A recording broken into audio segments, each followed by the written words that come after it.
Hi, Sandy. How are you today? Amy, good morning. Good. I am good. And how are you? Good. Happy St. Patrick's Day. Yes, it's always our taping is a little delayed, so people should be over their hangovers by the time they listen to this now. Right. Yeah, totally. I think Did the you better celebrate? the better Instagram pictures are the day after versus the day of. Yeah. I know. Yeah. So did you celebrate St. Patrick's Day? I am a diplomat for the Chamber of Commerce here in Durango, and they do a monthly business after hours that's hosted by a local business. And so Garrett and I went to a business after hours, and they made it into a uh, March Madness / St. Patrick's Day party. And it was with, the business people in Durango. So yeah, we did celebrate, but kind of in a different way. And it was great. Good. How about you? Good. No, I was home alone, but I was watching basketball and working on some projects and stayed up way too late watching basketball. We 'Cause- were same thing here. You're an hour behind us, and I started a new puzzle. I'm like, this is perfect. yeah. And yeah, a bracket buster. But see, we're not giving anything away because everyone's way ahead of us by Right, now. right, But right. Yeah. It was yeah, a good first night. So today we're talking about agile. And do you know much about agile? I know a lot about Agile now, but I think it would be great for the listeners to hear about it. What I'm going to tell you is I was very late in my career. I had never heard about Agile, lean thinking. And when I left the CPA firm and went to the startup, they had a whole department that basically had us thinking and doing Agile. And I love it. It's so practical, but I think you'd be shocked how many people aren't aware of what Agile is. Yeah. And what agile is, where agile started, I'll start with that. Okay. It started in the tech industry in around the year 2000, and a group came together and they were trying to figure out how what they were doing was different than the traditional waterfall process of doing projects. And the traditional waterfall process is you identify your end and you create a plan to get there, and you just put your head down, you work the plan until you get there, and then you're done. It's like, okay, I'm building a house. Here's my frame. Here's my my floor plan. Yep. And then the construction goes and builds it, and then you move in. That's traditional. Okay. Agile, what they found with the tech industry is if they did that with the tech industry, they would end up a year into the project, and what they were solving for had already been solved for. It was like already outdated. They were creating pro-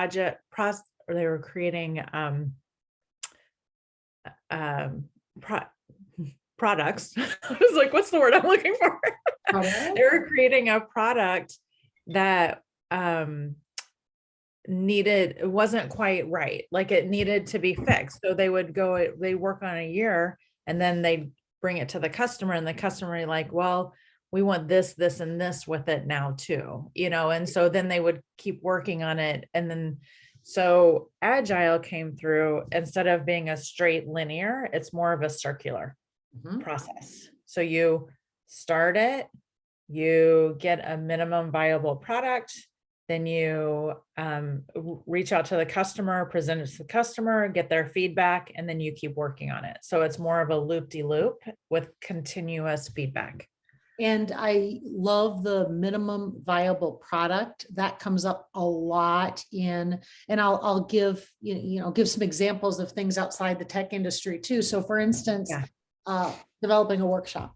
I work with I am part of a workshop program from an expert called Danielle Lisi, and in taking her courses on preparing the best workshops, the best technology, she is always focusing on the minimum viable product, because as you're developing this, and this is what I found, and it's so, what do I want to say? It's counterintuitive, but it's intuitive. And we think that we have to develop this. This is exactly my outline and how I'm going to go about it. And her point is stick to the problem you're trying to solve. Get the minimum viable product out, because what you'll find is your framework's going to change, because the problem you're trying to solve, you might come up with new ways to do that. You're going to overthink it. You're going to think you have to write 20 chapters to the book, but the focus is on the minimum viable product to get the workshop out there to solve the problem. Right. And I love it that she keeps focusing us there, because we all want to build the blueprint. We think we have to build Perfect. the blueprint Right. in the framework to get there. And then we never finish. That's the other problem, Amy, is we Yeah. never get there. Yeah, I'm glad you took it outside of the tech industry, because that's where agile thinking actually comes into play more so, because it's worked for the tech industry. And so now other industries are doing it. And I was working with someone recently, and same thing. And here's what I've discovered is perfectionism is kind of the enemy of agile. Because if you're a perfectionist, then you want to present the perfect product. You don't want to present a work in progress. You want Right. it to be perfect. And so I was working with someone recently, and he was working on something for his boss, and it required some creativity and things like that. And he spent a lot of time on this to get it perfect. And then when he went to his boss with it, the boss had some input and wanted to change a few things. And so it created this frustration, because there wasn't communication and collaboration along the way. And so the person who thought they had the perfect product, he felt devalued. And then the boss was thinking, you didn't give me what I wanted. So it was like this whole mishmash. So thinking agile is presenting it at the early stages and having discussions, and then going through the process. The key word there was collaboration. Yeah. Because if you're not collaborating on an ongoing basis with communication, it's impossible to be agile, because you're not able to react and change things. Yeah. To get to your desired point. And agile thinking. So it was interesting with the startup, people that had worked in tech industry, delivery industry, the agile lean, it's become more of a common process in what they do. And we applied it to healthcare, and healthcare doesn't think out agile. So think about the minimum viable product. What they're trying to do is have I want to say a healthy patient, but the goal is to have a healthy patient, but to get all the information they can to give them a diagnosis and recommendation, right? Think about all the steps to get that patient in, and maybe when they would look at it, and this is more from a lean, but also then getting everybody to think from an agile standpoint, maybe there's 5 minutes of conversation or touching that patient, but there might be 25 minutes worth of paperwork and things that did nothing to get to the outcome. But agile thinking and collaboration between the care team, because you still do have to, there are certain things that are required, right? And just like in the tech industry, you can say, oh, we're going to be fully agile, but there's certain requirements to the platform to get it going. So it's not complete free thinking, because, but it's also labeling what things have to be done, right? Versus what things are we doing to get there. Right, completely. So I was looking at the Agile Manifesto, and what you said, that's exactly what they point out is like the comprehensive documentation. So they say we want a working product over the comprehensive documentation. Not that the documentation doesn't bring some value, but they prefer to have a working product. We want individuals and interactions over processes and tools. We want customer collaboration over contract negotiation. Mhm. So it's like this old thinking of we have to have a plan, we have to have a contract, we have to have comprehensive documentation. We're favoring other things over that. Responding to change over following a plan. One of the sayings in traditional um, project management or processes is plan the work and work the plan. So you Love just it. sit down and you plan it and then you work it. Whereas agile is, it's not that straight. So what's interesting too, for me, what has been an interesting evolution, because the theory and the teachings came to me late in my career, how I could look back and apply it to other things and say, oh my gosh, this is how we got to the point of Yeah. of creating a lot of extra paperwork, bureaucracy, is because we weren't agile thinking and not with the end game in mind. An example I would give is I right away went back to my CPA days and said, oh my gosh, I wish we were more agile thinkers in how we did things. So an example would be a simple example to get a tax return out of the office. And again, a lot of people could apply this because most people will do Yeah. paperwork, what have you. Every time something went wrong over the years, something was missed, a deviation in the process, were a fail in the process, they added an extra layer of a check the box. So to get a tax return out of the office, we ended up having so many layers of check the box, double check, do the steps to verify to get it out. None were looked at individually from something that was there. We just kept layering on different steps. For an easy tax return, it could cost more administratively to get it out the door than to actually prepare the tax return because of all those layers. But in agile thinking, every time there was a fail, that's when you need to look and say, okay, something's not working. And if you looked at what your goal was to get it out the door, you probably would strip out some of those things, and make them lean.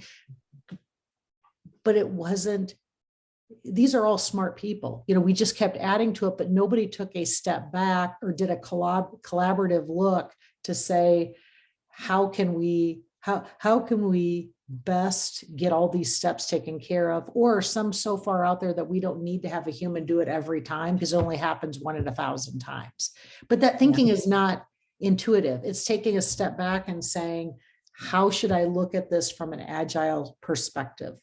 You're right. It's not intuitive. And if you're not in an environment that encourages a discussion about being agile, if you're in a traditionally structured environment, and I think of when I worked at General Motors, Yep. it was very traditional. There was a straight line. Everything happened in a straight line.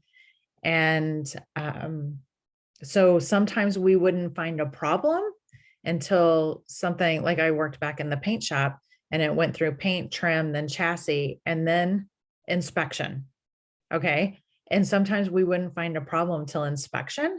And that was like yesterday's cars through our paint shop. And so the response, a lot of times it was already fixed, but then we had to, we were not agile and responsiveness. We had to do a lot of going out to the yard and identifying all the cars that had the problem, whatever it was. It was always, it was interesting. It was very interesting. And there were quality checks in the paint shop itself, but sometimes it got missed. And then. So Amy, how would you best, back to you work with small businesses. I work with small businesses. We work with individuals that maybe are trying to simplify or better their life, because we talk a lot about how to best use our time. A lot of habits. What we talked about is coming through in my mind as we're talking agile, because back to how we spend our time, what things are working and are meaningful, which ones are not. I mean, how would you best take agile and apply it on I'd say the most simplistic level, I guess, is number one, to an individual? Yeah. And then number two, to a smaller business that doesn't have the infrastructure of like a GM. Um, so I usually talk to people a lot about this minimum viable product, especially when I'm working with people in their work, well, even in their home. I always leave any kind of project with them as this isn't perfect, but this is a start. We will be tweaking it. We will see. I want you to spend a month with this solution and let's see what it looks like in a month, how you're feeling about it. You may think it's perfect right now, and this is what you've come up with, but let's just see how it plays out. If you can maintain it, so it's always, there's never, I always encourage them to be open to knowing this isn't the perfect final solution. There's always going to be another solution. I also do, so it's a little bit of vulnerability on my part of saying, I'm not giving you the perfect solution, but we're going to try some things and then we'll figure it out. And that kind of opens them up to understanding, okay, this is an agile process. This is not a boom, done. Right. Then the other thing is, so modeling it, and then the 80-20 rule, I share that so much with people because that's the Pareto principle of 20% of your effort will give you 80% of the results. Right. And so working with people, I'm like, do your 20% of effort and then get your 80% project, minimum viable project reviewed and figure out where you need to spend the rest of your time. Because that last 80% of time is a huge chunk of time on a project. So that's kind of a simplistic way to think about it. And I love the collaborative element. This happens to me a lot in being the finance person at the end of the day, right?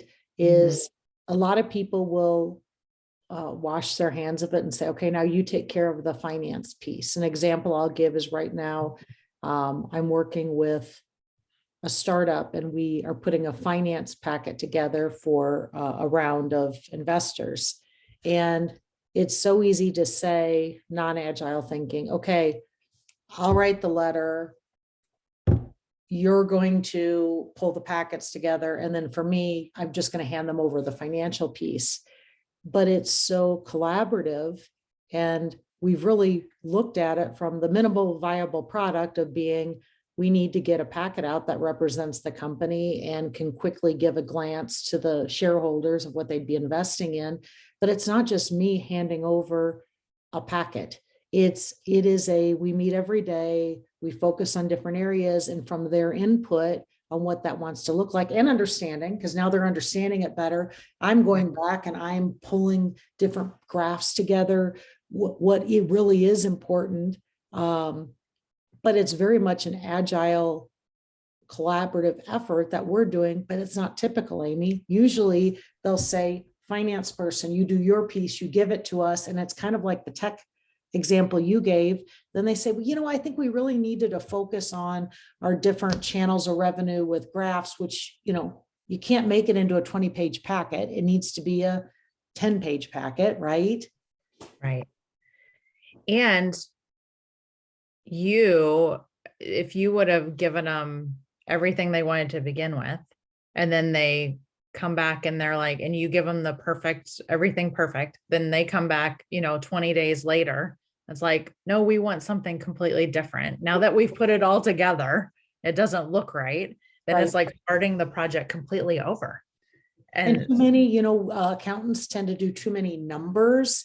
And most people want some numbers, or numbers people can ask for that, but it's good for the CEO to say, let's do a little bit more in graphs. Maybe we can show that, but back to collaboration, understanding what it needs to look like from a different perspective too, to get the minimal viable product. Yeah. So one of the things that I will say that the challenges of Agile is it feels like it takes more time. So when you're in the process of doing this Agile, you think, if I just do it all and get done, I'm done. And I don't have to, it's completed and it's more efficient. Whereas when you start collaborating, it turns into a less efficient process, right? And So you could appear to be less organized too, because that's what happens to me is yeah, I'm like, let's start here, but give us the whole plan. Well, I right. mean, we can outline it, but let's not go into that detail because once you do that, you're not being agile. Yeah. And so that's one of the challenges. If somebody's traditional and they want the whole plan and you're not, you're trying to be agile, there's a little bit of a conflict in the way we communicate and the expectations. And then the process feels like it takes more because of the collaboration time. Mhm. But there's a really good example. Did you watch the videos at all that I sent you on Agile? I have There, not. or maybe, you know what? I'm sorry. It wasn't a class I took. There Good, was, because I don't remember you sending me and I'm like, oh, I don't I want was like, no, to do I this. didn't send you a video. I'm sorry. But I wasn't going to throw you under the bus. So I'm like, Yeah, I no, it wasn't. It's my bad. because I did not. You're Thank so you. honest, You're Amy. so sweet. um, so the penny project is they took a team of like 6 people and they each had to process 10 pennies. And what they did, they had to flip over each one, and then they pass them to the next person. Okay. So in a traditional, you would do your 10 and you would pass it and you would be done. Okay. Now in a more agile, there's collaboration. And so you flip it ended up being they each flipped two. They flipped two, passed them, two, pass until they got through their 10. Now their individual time increased like from 10 seconds to like 13 seconds, I Okay. think. Okay. To do their pennies. The overall decreased it like by 50%. So the overall time to get through the process was half of what it took in the traditional, even though each person decreased their or increased their time. Interesting. So I know, wasn't it? It was interesting watching it. I was like, well, this is really interesting because it's not like start, finish, pass off. It Right. was collaboration. Okay, so I have an example for you, and I think this would be good for discussion too. Because not everybody, you brought up, back to not everybody thinks agile. It's actually, it can come across as being disorganized or not being decisive in what you want. It can come off negatively, especially to people, which in a lot of industries, if you're not introduced to agile, you just that's not how you go about problem solving.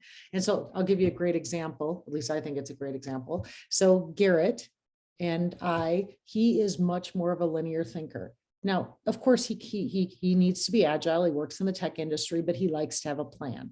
And me being a piece of that plan, sometimes I need to provide him the outline of what he needs to do or structure. So we work a lot with Salesforce, and it has, just like the Apple Store, you can buy add-on apps. It's a big machine, but you can have different apps. So Right. many times he'll say, hey, to achieve this minimum viable product, this purpose, we're going to add on this app.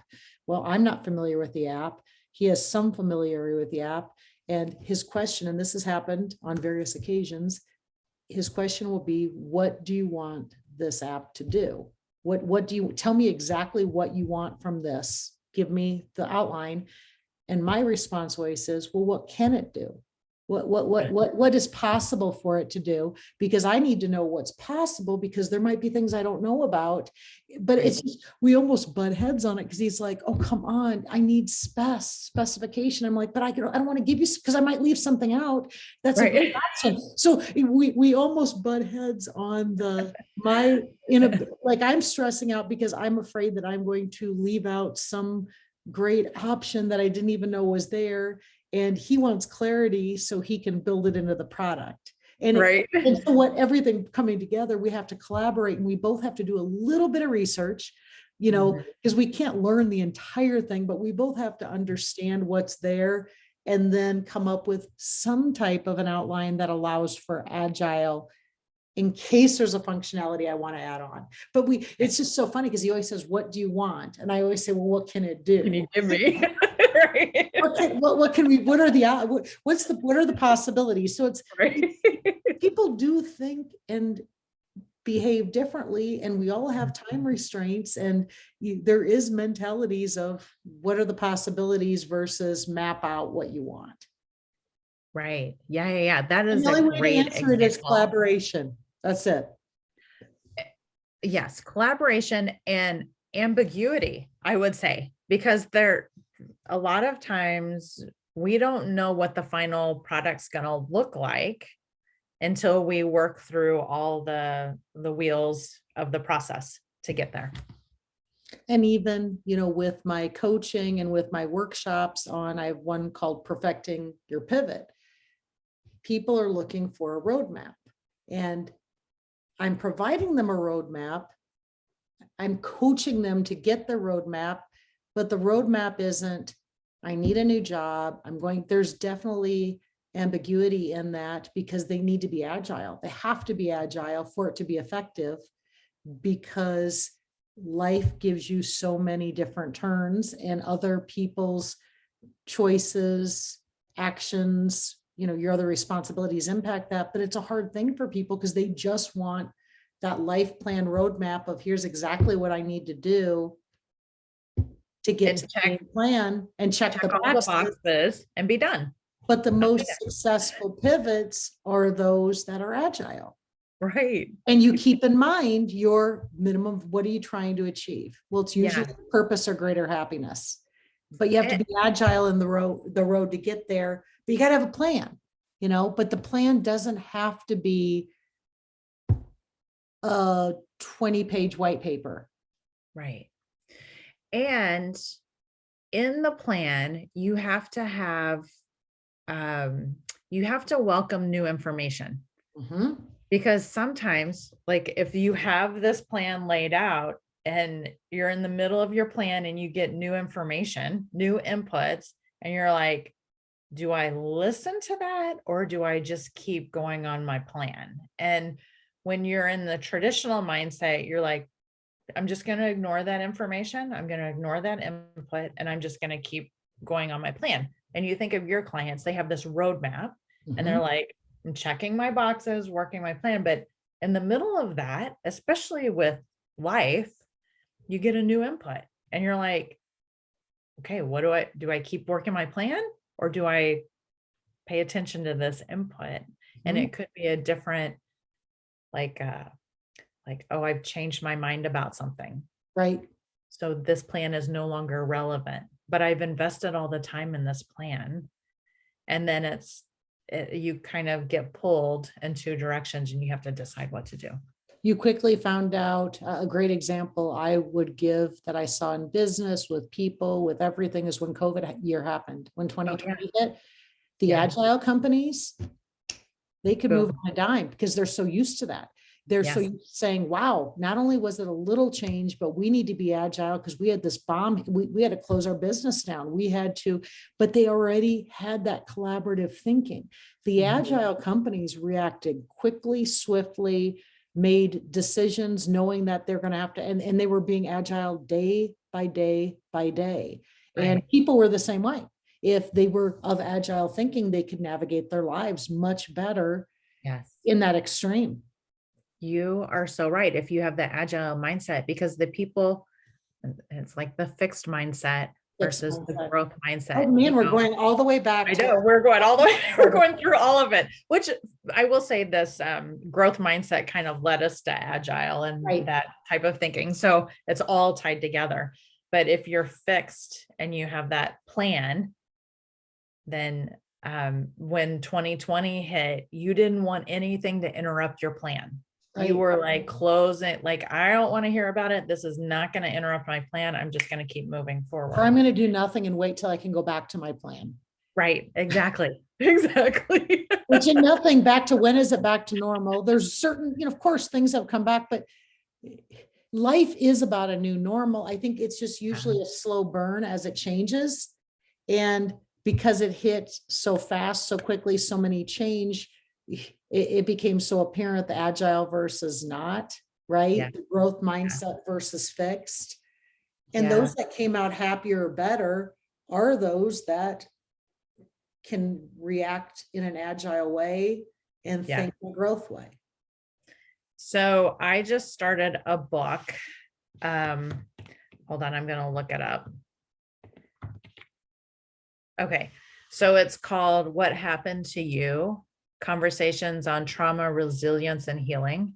And it's by a neurologist and Oprah. It's an Oprah conversation with a brain neurologist. Right. I just started it, but you bringing up the 2020, and I was kind of connecting this 2020 event that happened to all of us, and it's going to be part of our story. It's Mhm. going to be part of our resilience. It could be traumatic for some trauma, but this is going to be something that affects us for a really long time.